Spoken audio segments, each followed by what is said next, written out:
Are you tired of waiting for large JSON responses to load before you can start processing them? If so, you're in the right place. Today, we're going to explore how to decode JSON data as it streams in so you can work more efficiently. I completely understand your frustration. Dealing with large amounts of data can be overwhelming, especially when you have to wait for everything to load into memory.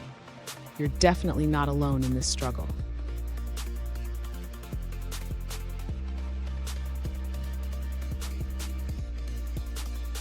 Here's the specific situation we're addressing.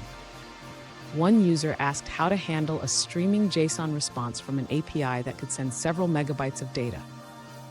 They want to process each large object separately without loading everything into memory at once.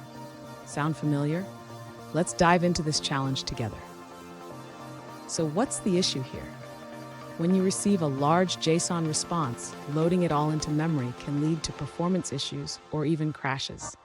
The goal is to process each item as it comes in, which requires a different approach to decoding the JSON. And stick around. I have a fantastic solution at the end that will help you efficiently handle streaming JSON data without overwhelming your system. To begin solving this problem, the user should utilize the Go programming language's streaming capabilities. Instead of reading the entire response into memory, they can decode the JSON as it streams in. The user can achieve this by using the JSON.decoder type from the encoding JSON package. This allows them to decode the JSON incrementally. First, they need to create a new decoder from the response body. Next, the user should read the opening brace of the JSON object and then loop through the items array. Inside the loop, they can decode each large object individually and send it to the message queue. Finally, the user should handle any errors that may occur during the decoding process. This ensures that they can manage any issues with the incoming data effectively. Fun fact, the first JSON format was introduced in the early 2000s, and now it's a staple in web development. Just imagine how far we've come in handling data. Now let's look at the answers provided by other users.